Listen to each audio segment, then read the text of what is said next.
What's up, Eagles fans? In this podcast, we're going to be talking about the Eagles' win over the Packers. The Eagles are 1 0 in the playoffs, and most importantly, we're going to be talking about QB1, Jalen Hurts.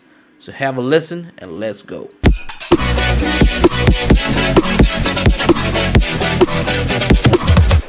What's up, Eagles Nation? Welcome to the Pete Nathan Podcast. And today we're talking about an Eagles victory. The Eagles beat the Packers 22-10. Jalen Hurts, not his best game. Jalen Hurts is back, y'all. And what a defensive performance it was. We demolished the Green Bay Packers, all that shit Anand was talking about, all that shit, all these Green Bay Packers talking about how good they are stopping the run. Guess what, baby? Saquon Barkley, 119 yards rushing. Don't tell me it's during garbage time, because you know what? There was no garbage time in that game. Y'all came at it till the end. He could have ripped for even more, but we felt sorry for y'all, so he slid down. Okay. Devontae Smith was the highest receiver, 55 yards. Receiving, A.J. Brown was reading the book. Yes, he only got 10 yards. Yes, Jalen only had 39 yards before the fourth quarter. Okay. That has to do with how long Jalen Hurts hasn't played football. Right? I'm not making excuses for the brother, but Jalen Hurts hasn't played football in over a month. Right? And this week, starting Monday, even after the game, is being about how bad Hurts has looked, right? And yes, has he looked bad? He has in the first two quarters, but he did what you have to do to win the game. He threw a touchdown to Jahan Dotson. He threw a beautiful touchdown to Dallas Goedert, who said, you're not getting in my face today, and shoved the brother out and got in the end zone, right? So that's the kind of team the Philadelphia Eagles are. The Philadelphia Eagles are a ground and pound team that will suffocate you till the end because they got one of the dominant offensive lines. So they can run with anybody, and the defense is really attack style defense, and they're playing at a high level, right? Um, Jalen Hurts did. Before I talk about Jalen Hurts, right? Let's talk about the defense. Let's talk about how impressive these guys were. Nolan Smith, my boy, got 2 sacks, and if Hassan Reddick is still here, there's no improvement or opportunity for Nolan Smith to play, right? And Nolan has been developing very nicely this year under Vic Fangio. And sometimes it's the coordinators, man. Sometimes you need the right people to teach you the defense, right people to use the right Jimmies and Joes. Because end of the day, let's face it, the X's and O's are great, and it does, come for the game plan, but the Jimmies and Joes are the ones who really win the football game. So if you got the right Jimmies and Joes, and if you got a coach who knows how to train those Jimmies and Joes, you're gonna get some good results, right? Zach Bond, he played his ass off. He was in every tackle. He even played special teams.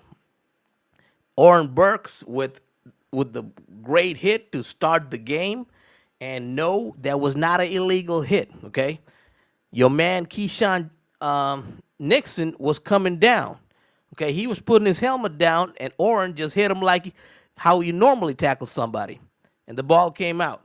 And they're saying, the Green Bay Packers got the ball, but whatever is ruled on the field, it is what it is, man. You know, yes, the Green Bay Packers didn't have Christian Watson in this game. They had him last game, but the Philadelphia Eagles seemed like they wanted this more, and that defense played like 3 interceptions. Slay with one, running the route like a wide receiver, right? He got that interception, and then Zach Bond got an interception, and to seal the game, our boy Gail, your son, what's his name? Quinyon Mobe. Quinyon Mitchell got the game-winning interception. So this week I've been hearing from the media about how poorly Jalen Hurts plays, and if he continues like this, like we're gonna get beaten by teams. And one thing I can say is I did go look at the tape, and a lot of these receivers were not open on a lot of these pass plays. And I'm just a regular guy looking at tape. I'm talking about people who looked at tape who work at ESPN, like Dan Orlovsky, who's been a quarterback, said there was not a lot of people that was schemed open. So this could be a Kellen Moore problem, and hopefully Kellen gets his thing together, and works on it the next game against the Rams. And the Packers did a pretty good job with Carrington Valentine. In the podcast we talked about this in the last podcast. If you guys go back and listen, Anna, the Green Bay Packers fan, was saying that Carrington Valentine is somebody who can play sticky man corner. So he was on AJ Brown a lot, and AJ, didn't take his frustrations out too much of not getting the ball. Instead, he went out there and read a book. Apparently, he's been reading this book this whole season. NFL cameras only decide to focus on the player when he's not getting the ball to create a narrative, right? So people like Greg Jennings can talk about it today and talk about, hey, if I had a buck 25 and 2 touchdowns, I'm not. AJ Brown ain't reading the book. AJ Brown's gonna read the book if he wants to. Okay, I didn't see AJ Brown upset at all. He was happy. He's happy to be with the Eagles. He's happy to be playing with us. And at the end of the day, the end goal is to win playoff games. It's not to get 100 yards, couple of touchdowns, and just add it to the record. That's what the regular season's for. We're in the postseason now. This is one and no season, right? If you don't win the game, you're sitting at home watching the next game like the rest of the 32 teams, the rest of the 30-odd teams, right? Or 20-odd teams. So there's only like what 8 teams in the playoffs right now. So like the rest of the 22 teams, you're basically sitting home watching the game, right? So you don't want to be there. You want to be playing your best ball, and you want to be playing your championship defense, championship offense during this time. Um, so I think AJ Brown, they'll go back to him next week. I think they're gonna get it right. But like I've heard a lot of Jalen Hurts slander, right? Now Jalen, we know he does struggle in the pass game a little bit, but that doesn't mean when you need him to come through for you, he's not going to come through. Okay, Jalen will do the absolute necessary thing for that game to win that game, because that's all Jalen Hurts cares about. He don't care about the stats. He don't care about how it looks. None of that. If Green Bay would have scored 30 points, Jalen Hurts would have marched there and scored 33 points or 37 points, right? So, and Jalen Hurts was coming off of not playing football because he was concussed. So, so you cannot take this out on Hurts. I think Hurts needs some more time. I think this week it'll have more time to right the ship, right the wrong.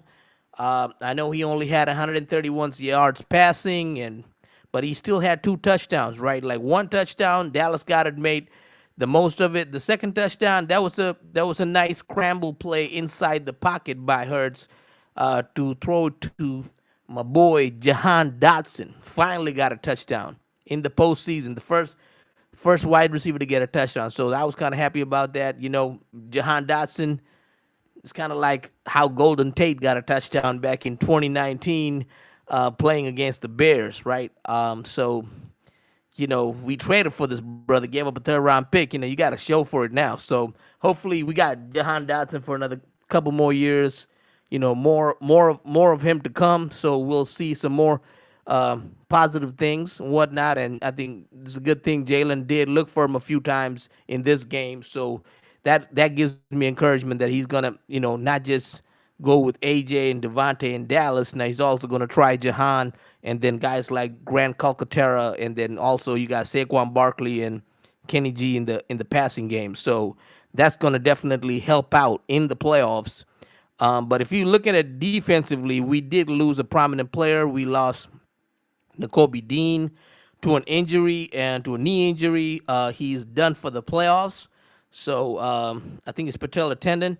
Um, and he's done for the playoffs. So it's basically you're now left with Oren Burks, Jeremiah Trotter Jr., right, who recovered that fumble in that first play, and Zach Bond. And then Eagles today, they signed Nicholas Morrow. I hope this brother does not see the field because he was atrocious last year with the Eagles. I hope he just plays only special teams, and that's about it. He just does not see the field. They did sign Paris Campbell today to the active rosters, which means AJ might be struggling with that knee injury, or they just needed another extra guy in special teams and whatnot. They might also need a punt returner, so it's probably a better idea to put Paris Campbell in that position because we definitely need an extra guy. I don't think Britton Covey's back yet, so you would need that extra guy because you also don't want to get my man, the White Missile. I'm talking about Cooper DeJean, who's not a safety, but is a corner playing great, and you don't want to get him injured. So that's probably a reason why they added Paris Campbell. Um, and I think we're just chugging along, man. Like, we got the Rams coming up next week, and I'll create a podcast for that, and we'll talk more about what we should do to exploit the Rams and whatnot. But this podcast is basically about this game that just happened, man. Like, and Jalen Hurts being Jalen Hurts got us to win. And I think this team just got to trust in Hurts, trust Barkley, and then go to work. And Kellen Moore, he's got to come up with a better game plan next game, but they did what they had to do to win, right? It's 22-10. This defense is playing phenomenal all year, and they played phenomenal in this game. So hats off to the defense. The defense gets the game ball, in my opinion, and I would say the game ball goes to I would give the game ball to the defense. I mean, if anything, you could give the game ball to Nolan Smith for getting 2 sacks. But there was also Slay that played great. Zach Bond played great with the interception. Slay got an interception. And then Quinyon Mitchell, had the game sealing interception and won us the game, right? On the other hand, if you look at what's been going off in the playoffs, everybody who is talking against Hurts, right? Their quarterbacks that they claim that's good are out of the playoffs, right? Jordan Love, if he's such an elite quarterback, how come he didn't find a way to win this game? How come he went for the big shot plays every time he got a chance instead of working it down the field, right? If you're talking about Justin Herbert, same deal. They had a chance to beat the Texans. He did not come through. So, what do you really want here? Do you want a quarterback that throws for 400 yards and gives you a touchdown or two and gives you like 2 or 3 interceptions and loses you the game? Or a guy that throws you for 131 yards, 2 downs, and rushes for 36 yards and keeps the composure of the team and makes sure you win the game? I'm going to take the guy that helps you win the game. Now, Jalen Hurts is playing with a lot of talent. I'm not denying that. He is playing with a lot of talent. But there's quarterbacks who play with a lot of talent and still don't execute, right? So you got to give him that. He's a winner. He's going to be a winner. And I can't wait for him to do bigger things and show the whole stage who he is. With that said, we all we got, we all we need. Fly, Eagles, fly.